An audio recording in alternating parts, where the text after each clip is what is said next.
Esse é o Conta Mais de iluminismo, de crítica da razão, com o professor na USP de filosofia, Pedro Paulo Pimenta.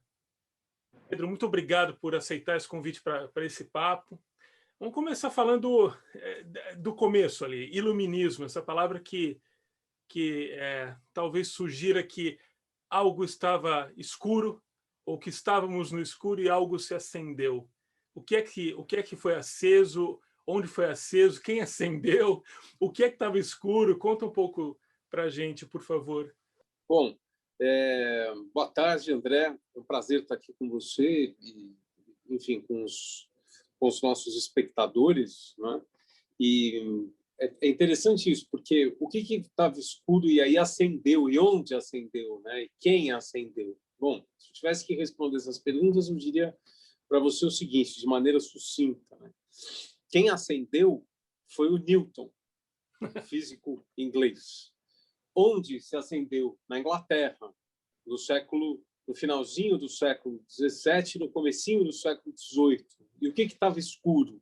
Era justamente a ideia que se tinha na ciência da época do que seriam as leis gerais e compreensivas da natureza, né? Com a física do Newton, que é uma física da atração e da gravitação, o homem europeu do século XVIII, os homens e as mulheres na Europa no século XVIII, adquirem uma ideia do mundo que vai se tornar cada vez mais diferente daquela ideia de outras ideias que existiam antes, né? E vai se tornar uma visão unificada do mundo e da natureza e das relações entre as coisas como sendo feitas por uma regularidade. É isso que é a coisa importante que o Newton institui na visão de mundo europeia do século XVIII, é a ideia de que tudo é governado por leis e que essas leis elas podem ser encontradas e discernidas pela razão humana, e isso é importante, sem que para isso a gente precise buscar os princípios disso que acontece. Ou seja, a gente pode se contentar com um mundo de aparências, um mundo em que a realidade ela é instituída a partir de uma descrição, né? E aí, claro, quando eu digo que tudo pode ser explicado por leis, eu me refiro seja a dimensão propriamente física do mundo natural, ou seja, as leis do movimento, sejam as leis que governam a formação e a reprodução dos seres organizados, e também isso se estende a todos os fenômenos propriamente humanos, incluindo, evidentemente, as paixões e tudo o que elas acarretam e a vida em sociedade também, né? Então, quando a gente chega no final do século XVIII, à beira da Revolução Francesa, o que a gente vai encontrar no pensamento europeu é uma espécie de consenso, embora ele não seja universal, não é? De que o mundo é governado, tudo que existe no mundo, tal como ele é acessível a nós, é governado por leis. Essas leis podem ser conhecidas e para que isso seja viável, não é necessário, como se pensava antes, recorrer a realidades que estejam fora do domínio da experiência. Então, a gente poderia assimilar essa revolução newtoniana a uma espécie de crítica da razão? Claro que sim, porque o que o Newton está propondo é que a gente reconheça os limites que a razão humana tem na sua tentativa de compreender a realidade última das coisas, né? Aí, é claro, a Revolução Newtoniana ela tem um impacto enorme na filosofia. O Newton é considerado um filósofo, sobretudo, né? E esse impacto ele vai ser maior não na própria Inglaterra, onde o iluminismo tem uma expansão pequena, né, por razões que não vem ao caso explicar, mas o grande impacto da Revolução Newtoniana é na França, no pensamento francês. Então, quando Voltaire vai para Londres ficar um tempinho, porque ele estava com uns problemas em Paris, né? Ele tinha um desafeto lá, que uma pessoa importante que, enfim, estava criando uma situação difícil para o Voltaire. Ele se autoexila um tempo em Londres e durante esse autoexílio ele é seduzido pela ciência newtoniana, e quando ele volta para a França, Isso já estava entrando na França, mas ele vai ser o grande propagandista, e toda a filosofia do iluminismo francês que a gente conhece até hoje, né? Rousseau, Voltaire, Diderot, D'Alembert, Condillac, todos eles são tributários dessa revolução newtoniana, que depois vai se espalhar pela Alemanha e vai também chegar ao continente americano, nas colônias, né? Seja nas colônias norte-americanas, seja nas colônias espanholas, francesas e portuguesas também, né? Então, esse impacto da ciência newtoniana é o que define, né, o iluminismo, na minha opinião, e configura uma crítica da razão, porque a certeza que a ciência newtoniana traz, ela é condicionada pela limitação do alcance da razão humana, que doravante vai ter que se contentar em descrever as coisas, em explicar as coisas tais como elas aparecem, sem buscar pela essência dessas coisas, né? Então, isso que é interessante. E, assim, eu vou fazer perguntas que muitas vezes vão ser estúpidas, mas eu tenho certeza que você vai consertar para mim. Não, estúpidas não. Assim, a gente pode dizer que o iluminismo, daí, com essa guinada para o olhar científico, para o fenômeno, para a vida que a gente enxerga, ele acaba sendo pai e mãe de um monte de desenvolvimentos do pensamento, uns melhores do que outros, talvez. Por exemplo, o positivismo criou algo com um pé no iluminismo, a fenomenologia talvez tenha um pé nisso também. Como é que é essas divisões de pensamento, de linhas, mas que tem alguma raiz comum? Eu estou sendo coerente nesse pensamento, não?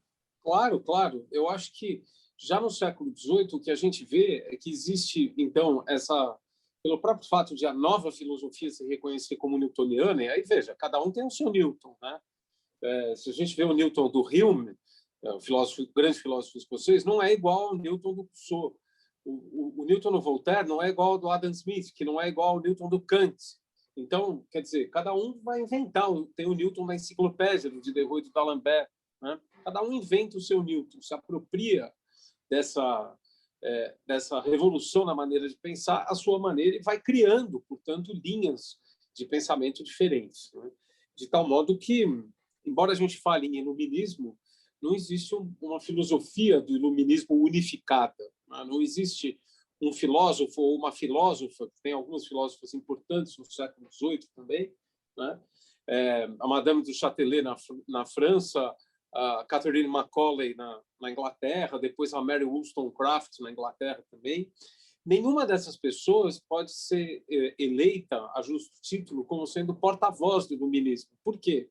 Porque se trata antes de fomentar e desenvolver a liberdade da investigação e do pensamento do que propriamente de formar uma doutrina, de chegar a uma verdade unificada. E aí, nesse sentido, o iluminismo ele é insatisfatório tanto para os aderentes da velha metafísica do século XVII, da metafísica cartesiana, quanto será para os proponentes das grandes sínteses no século XIX. Né? Embora a gente possa reconhecer, né, o legado do iluminismo, como você mesmo disse, no positivismo, certamente, mas também uma crítica muito contundente do iluminismo, mas que seria impossível sem essa ideia da razão que se critica a si mesma, no marxismo, na filosofia do Nietzsche, na psicanálise, etc, etc. Agora, se a gente voltar para o século XVIII, o que eles estão propondo que parece-me realmente interessante e que aí, de fato, os críticos do iluminismo não dão conta disso, né? Eles estão propondo uma aliança entre a filosofia e as ciências. E aí, é claro, quando eu digo uma aliança, eu não estou falando que a filosofia tem que se fundamentar e tem que se pautar pelo que dizem os homens de ciência. Não é bem isso. Essa aliança é uma aliança de respeito, mas também de crítica recíproca, e, de toda forma, o filósofo ele vai ter que sempre estar com um olho, vamos dizer assim, nas suas especulações, ele sempre tem um olho naquilo que vai sendo proposto na ciência. Porque o que os iluministas entendem é que o grande desafio da razão humana é compreender o mundo sob esse aspecto da regularidade. Bom, por que a regularidade é uma coisa revolucionária, vamos dizer assim, a ideia, né, de uma regularidade não pautada por uma necessidade, mas uma regularidade aberta, pautada pela ideia de probabilidade, né, que tem no cálculo e que vai entrar na filosofia. Tem na matemática e entra na filosofia também, né? É essa ideia de que o necessário no mundo dos fenômenos não é aquilo que vai acontecer de maneira férrea, mas é aquilo cujo acontecimento, cuja eventualidade pode ser mensurada ou então pode ser estipulada pelo pensamento, né? Então, por que isso é revolucionário? Ora, no entender deles, de todos eles, e aí, vamos dizer assim, é um dogma comum do iluminismo, o grande problema dos seres humanos são as paixões. É o fato de que o ser humano ele é escravo, ele é dominado pelas suas paixões. Isso quer dizer o quê? Vou te dar um exemplo muito simples. No utilitarismo do século XIX, né, e na economia, as pessoas partem de um pressuposto dogmático de que existe lá uma entidade autônoma chamada indivíduo maximizador. A figura do indivíduo maximizador da economia surgiu justamente da ideia iluminista de que as paixões elas podem e devem ser sistematizadas por cada indivíduo que é acometido por elas. Ou seja, a ideia de que nós somos criaturas integralmente sensíveis, nós não temos uma razão que esteja fora do nosso corpo, né? A razão ela está dentro do corpo humano, e isso significa o quê? Que para lidar com as paixões, que são sempre violentas, são sempre fortes, você tem que tentar compreendê-las e organizá-las, ordenar as paixões, né? Se você faz isso, né, você consegue, por exemplo, pensar as relações políticas e as relações econômicas sob o signo dessa possibilidade de ordenação. Então, você vai tentar entender, por exemplo, como é que algo como uma sociedade comercial ou mercantil, agrícola, industrial, não importa o perfil, né, ela pode se constituir como um sistema de produção e troca de riquezas. Aí, é claro, nesse sistema vai haver desigualdades, vai haver injustiças, mas isso é outro problema. O que você está tentando primeiro é entender por que funciona desse jeito que funciona. E, bom, a grande explicação que se encontra é justamente essa tendência que os seres humanos têm, essa possibilidade que o ser humano tem de sistematizar as suas próprias paixões, de lidar com elas de uma maneira sóbria. Se você não fizer isso, vai acontecer o quê, no entender dos iluministas? Vai acontecer uma coisa muito simples, você vai se tornar prisioneiro, né, das coisas que, na sua experiência cotidiana, são dadas, são aptas a lhe causar um sobressalto. Então, tudo aquilo que é assustador, que é inesperado, que é surpreendente, vai se tornar um motivo de pânico, de desespero. E aí é que vem a cartada, vamos dizer assim, né? O as na manga dos iluministas. Quer dizer o seguinte: bom, quando você não entende a experiência ao seu redor, quando você sente medo de estar no mundo, você se torna presa, a vítima daqueles que pretendem revelar o sentido do mundo para você. Esses são os vilões, vamos dizer assim. No século XVIII, o grande vilão, sem dúvida nenhuma, era a Igreja Católica, os jesuítas, etc. e tal, né? Mas eles não estão pensando que a superstição seja um privilégio, primeiro, dessa ou daquela corrente religiosa. Então, existe uma espécie de... eu não diria consenso, mas tem uma opinião comum, né, entre muitos filósofos iluministas, embora não todos, de que toda religião, por princípio, é daninha, né? Então, vai vendo, né? O iluminismo é dado a desagradar muita gente, mas eles não estão pensando só na autoridade da religião, não. Eles estão pensando também na autoridade política, que se torna uma aberração quando ela é aceita sem o devido exame. Então, quer dizer, você tem que partir do pressuposto de que todo membro de um corpo político tem a capacidade de analisar criticamente aquilo que lhe é dado como uma verdade. Então, se o líder político XYZ manda você tomar uma medicação tal para para combater um problema tal, você vai ter que analisar o que ele está dizendo e mais, no caso de uma medicação, você vai ter que analisar o que os experts estão dizendo. Então, vamos supor que um conselho de medicina qualquer corroborasse uma opinião absurda nesse sentido de uma autoridade hipotética, não é? Você teria que contestar a autoridade médica nesse caso, por mais que ela se apresente como uma autoridade respaldada cientificamente. Eu vou estender os exemplos, não é? Uma política econômica qualquer, né? Então, vamos supor que algum governante dissesse para nós que é bom que o governo controle a oscilação do câmbio, né, da moeda e, portanto, que o governo tenha um papel de interferência ativa, né, na regulação do preço da moeda num país. Isso já aconteceu no Brasil recentemente com resultados catastróficos, né? Incumbe a pessoa ilustrada, né, contestar essa opinião, examiná-la criticamente, ver o que ela tem de verdadeiro ou não. Se a gente tomar no outro extremo do espectro ideológico, a ideia de autoridade no Banco Central, que é uma ideia histórica, ela não é uma ideia conceitual, né? A independência do Banco Central foi conquistada na Inglaterra historicamente, é um dado histórico inglês, né? E nos Estados Unidos se tornou uma questão de doutrina, agora não é ponto pacífico. Alguns países têm o Banco Central independente, outros não.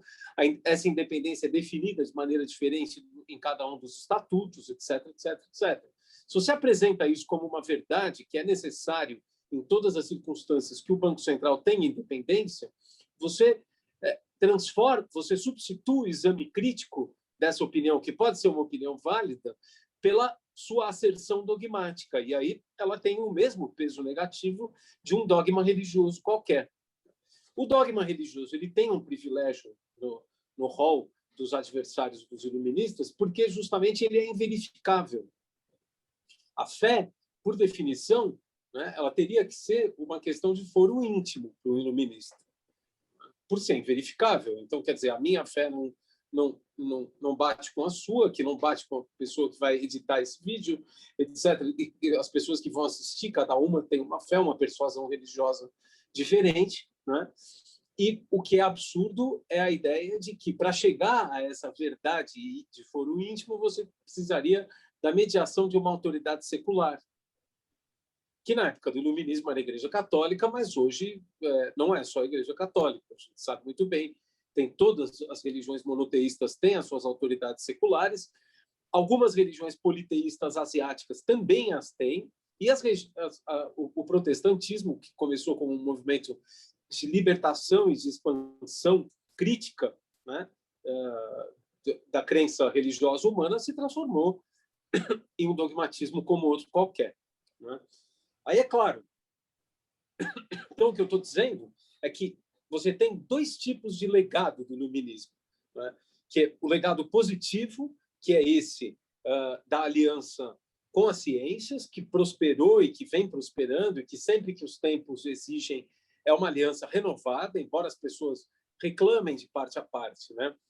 Por experiência própria, eu te digo que na filosofia tem uma parte das pessoas não gosta, né, de se ver em aliança com as ciências. E, por seu turno, muitas pessoas que se dizem esclarecidas em termos de ciência não gostam da companhia da filosofia, mas não é por aí que a aliança é construída.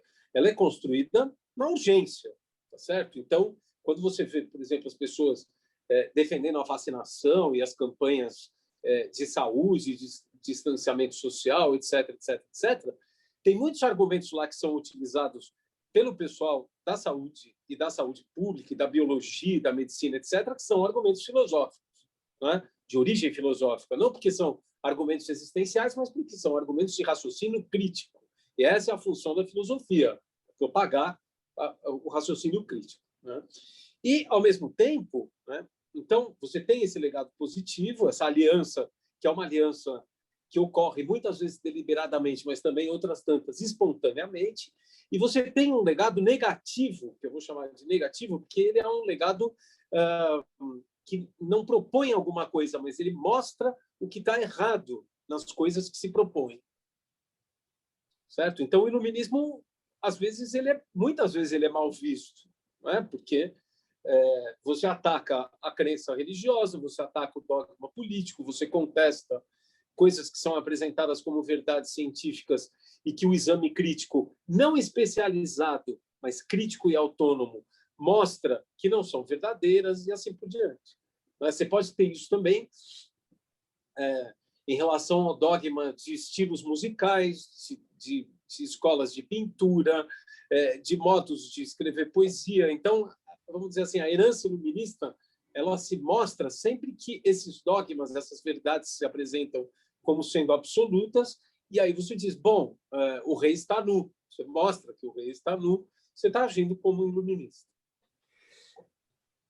Professor, eu estava pensando em várias coisas aqui, mas um dado mais pulsante que me bateu aqui foi da filosofia da ciência, que está ligada muito, pelo pouco que eu posso ter contato hoje em dia, justamente a questão ambiental, que não é uma questão, é tudo. Tudo é meio ambiente, tudo que a gente faz é ambiental, vamos dizer assim, né? Não é uma questão lado a lado como a política muitas vezes coloca, né? Mas me vem a filosofia da ciência ligada a esse pensamento de plantar uma reflexão na humanidade, seja lá o que seja isso, humanidade, né, como uma entidade só, não é, mas para proteger, para preservar o ambiente, para reduzir essa noção de crescimento, desenvolvimento econômico, que também é destrutivo, enfim. Isso está acontecendo, isso tem a ver com... É um pensamento mais iluminista ou não? Olha, eu acho que tem uma coisa importante no iluminismo que não entra numa parte dessas discussões, mas às vezes não entra e outras vezes não é bem visto, né?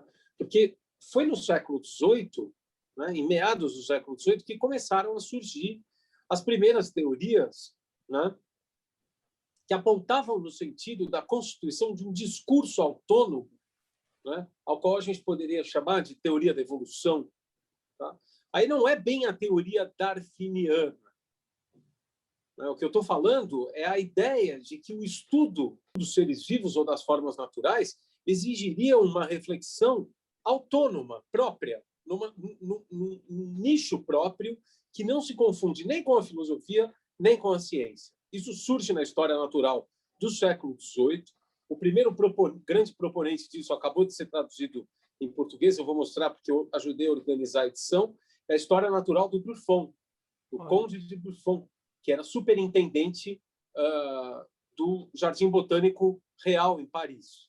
Esse livro... Isso é uma escada para o Darwin também, né? Isso chega no Darwin, né? Sim, claro. É um patamar. O que se desenha no Buffon, o que se desenha no Lamarck, no Cuvier, no Goethe, e aí depois no Darwin, no Owen e em outros proponentes desse pensamento evolutivo, né?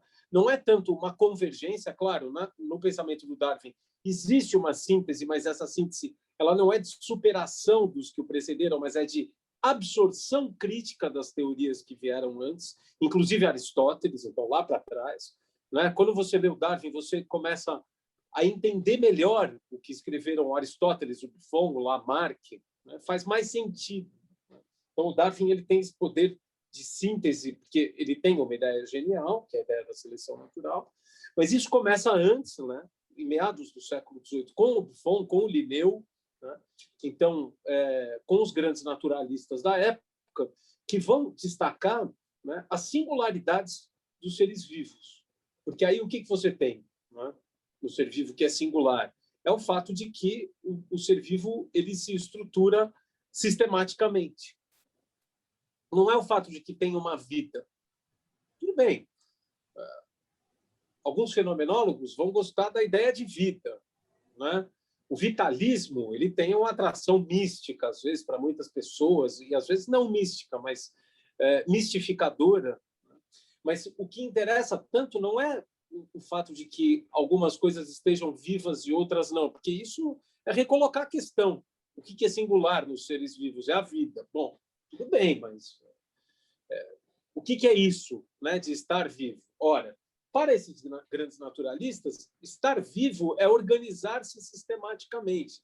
Significa o quê? Que você tem uma anatomia, uma fisiologia que dão, né, a esse objeto, que é você, que é um bicho, que é uma planta, um caráter diferente dos seres inanimados. Então, quando a gente olha, por exemplo, para um bloco de mármore, a gente vai ver que existem desenhos nesse bloco, que a pedra ela tem configurações, né? É o que na época se chamava de jogos da natureza. A natureza ela vai jogando com as formas, mas ela não cria um sistema a não ser nos seres vivos, nos seres organizados. Então, isso exige uma reflexão à parte. Essa reflexão ela é filosófica, ela é científica, mas ela não se confunde nem com a filosofia, nem com a ciência. Então, é um discurso sobre a vida, sobre a organização, sobre a evolução, né? Sobre a natureza, sobre a evolução. Ora, esse discurso, né, ele tem, como eu disse, uma síntese poderosa na teoria da evolução, que é um livro, o livro do Darwin, A Origem das Espécies, é um livro que tem um veio positivista, tem um veio iluminista, né? Mas ele propõe uma coisa nova. Isso, de novo, que ele propõe, precisa ser reavaliado o tempo inteiro. Então, por que a gente lê um livro do século XVIII hoje? Por que você vai ler o Buffon hoje? Não é? Para encontrar uma verdade que você não conhecia, para entender como se pensava na época, você pode tentar fazer isso, mas eu recomendaria a leitura do Buffon, né, como uma abertura crítica para a nossa própria realidade. A gente tem que entender como as outras pessoas pensavam para ver que o nosso modo de pensar ele não precisa ficar preso nos seus vícios intelectuais. A nossa época é cheinha de vícios intelectuais, repleta. Não é? Alguns são interessantes e outros não. Por exemplo, a gente acha que tudo sempre vai se resolver de uma maneira melhor do que aquilo que foi feito no passado. Porque no passado não tinha celular, não tinha computador, não tinha automóvel, não tinha avião, etc, etc. Bom, não tinha essas coisas, mas tinha outras coisas. Então você tem que descobrir quais são essas outras coisas para ver como eram resolvidos os problemas que a própria existência dessas coisas colocava. Né? Ora, a gente também vai perceber que quando a gente vai para um livro como o do Buffon, ou do Darwin, a gente vai perceber que muitos dos nossos hábitos intelectuais vêm desses lugares que a gente desconhece. É importante identificar isso para historicizar os nossos hábitos, para a gente saber que eles são passageiros. Embora o presente ele se ponha para nós, às vezes, como algo esmagador, né? Então, o nosso mundo é um mundo meio sem passado, sem futuro. Né? As pessoas que nascem hoje acham que estão nascendo num mundo muito novinho em folha, né? Não é novinho em folha, é um mundo que foi moldado por algumas coisas. A Revolução Francesa, a Revolução as duas revoluções industriais, a Revolução Tecnológica, a Segunda Guerra Mundial, que me parece um marco definidor da nossa época, porque ela não acabou, salvo engano. Né? As suas consequências catastróficas vêm sendo sentidas até hoje, né? E também as suas consequências benignas são, porventura, sentidas em certos intervalos da nossa experiência histórica. Então, quer dizer, a gente entender que o nosso jeito de pensar é histórico é uma maneira de relativizar esse jeito de pensar e, portanto, de criticá-lo. Tá vendo? De novo, vem a crítica da razão. Então, a sua questão, o ambiente, o meio ambiente, né? A preservação da vida no mundo. Se a gente quiser entender minimamente o que está acontecendo, não vai adiantar insistir numa relação em que a espécie humana vai cuidar do mundo. Isso não existe. O mundo não precisa de nós. A natureza existia antes do homem e, na hora em que o homem desapareceu, espero que isso aconteça um dia, né? Vai continuar existindo. O mundo não foi feito para o ser humano. Né? Quando a gente lê o Darwin, a gente percebe isso, mas o Lévi-Strauss fala isso. Estou parafraseando o Lévi-Strauss nas mitológicas aqui. Né? Então, a nossa relação com o mundo ela é mais complicada do que esses esquemas gerais eles dão a entender. Né? Então, isso é um pouco... eu acho que mostra o que seria um posicionamento ilustrado, né? A gente chama o iluminismo também de ilustração ou de esclarecimento. Então, o que seria uma posição ilustrada em matéria ambiental? Perceber que o problema talvez seja mais sério do que nós estamos pensando, ou pelo menos que ele seja diferente do que a gente está acostumado a pensar. Eu tenho uma outra coisa que eu gostaria de colocar, que também tem a ver com isso, né? Que, bom, na própria época do iluminismo, eu falei aqui dos grandes filósofos iluministas, mas existe uma contracorrente, ou existe, eu não chamaria de contracorrente, eu chamaria de vozes que são tão originais e tão independentes, né, que podem ser vistas como divergências do espírito das luzes gestadas dentro do próprio espírito das luzes, né? E a grande voz nesse sentido é o Jean-Jacques Rousseau, que é, sem dúvida nenhuma, o grande autor do século XVIII, é o grande escritor do século XVIII. Se a gente quiser entender o estado de espírito, né, intelectual, né, qual é o ambiente intelectual, o modo de pensar das pessoas no século XVIII, a gente tem que ler Rousseau e Voltaire, basicamente, porque o Voltaire ele tem aquela segurança, aquela certeza sobre os valores do iluminismo, e o Rousseau é o cara que contesta de maneira mais veemente não o próprio iluminismo, mas essa ideia de que o mundo em que o iluminismo surge seria um mundo bem resolvido, ou seja, de que a nossa sociedade comercial, na época uma sociedade comercial, né, cuja riqueza e cuja prosperidade depende do comércio triangular atlântico, tá certo? O tráfico negreiro e a venda dos produtos que são produzidos com a mão de obra escrava no Novo Mundo.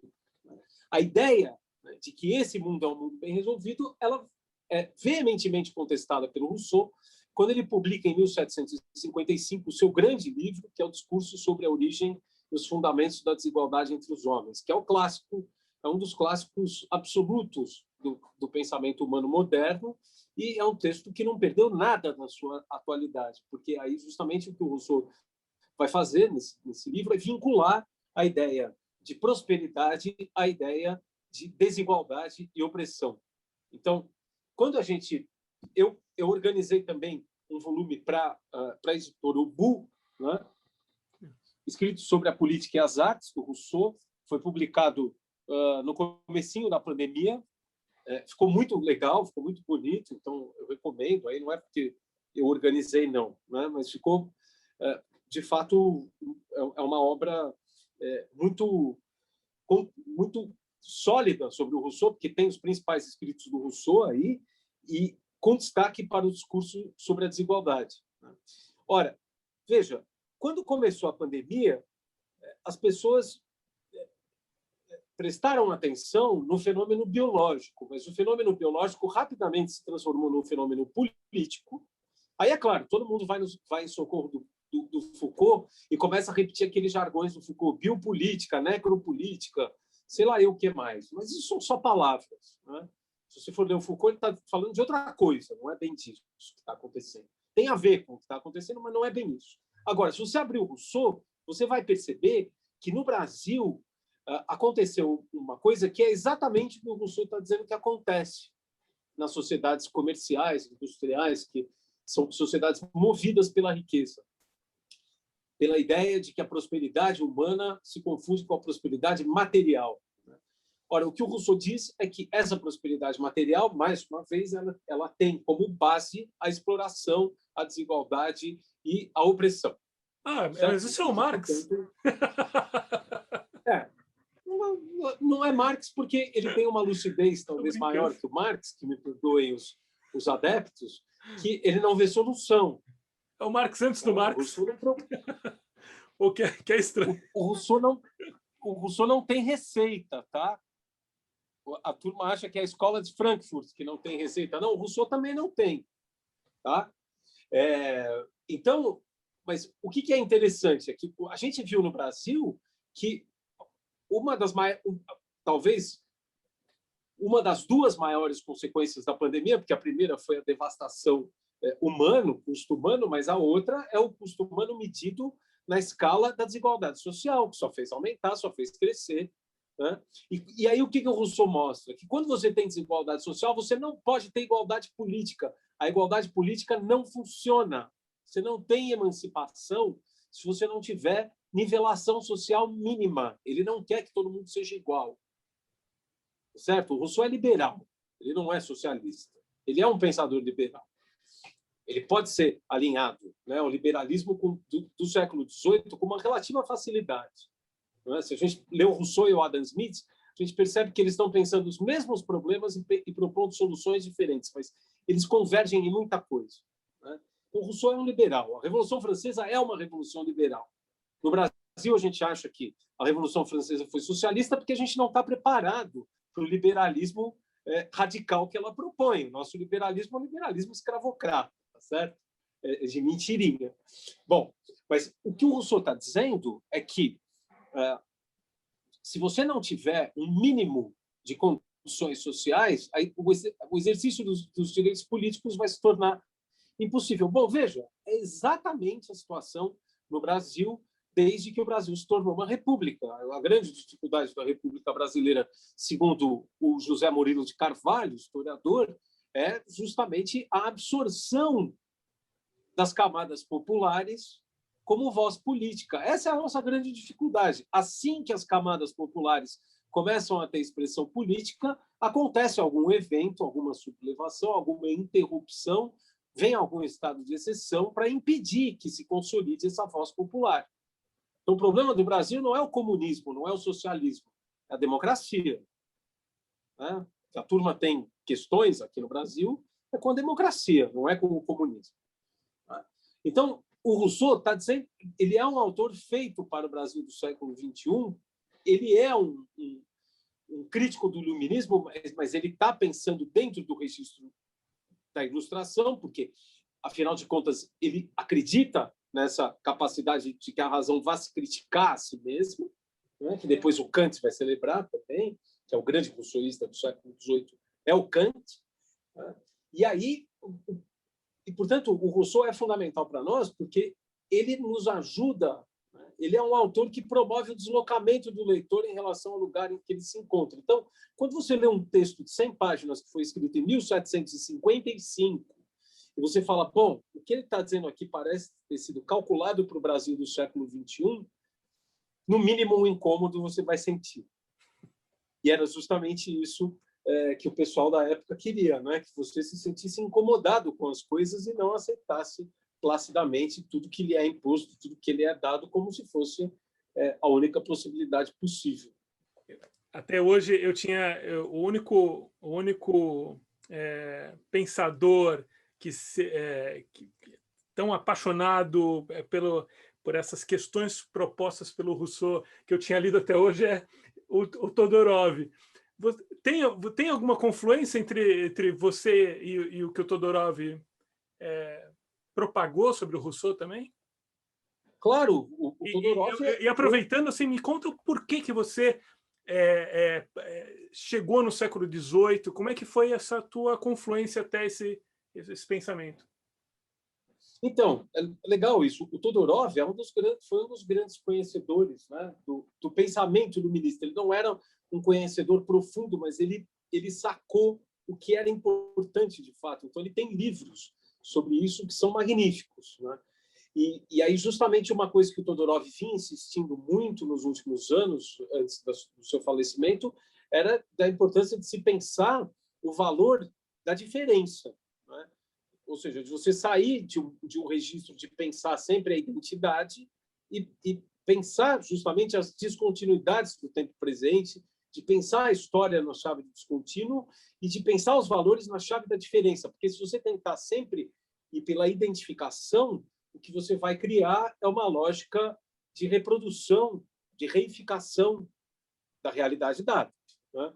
Então, isso é um problema para os movimentos sociais, por exemplo, porque as pautas identitárias elas têm um viés tradicionalista muito grande do ponto de vista filosófico, que é de pensar as coisas sempre...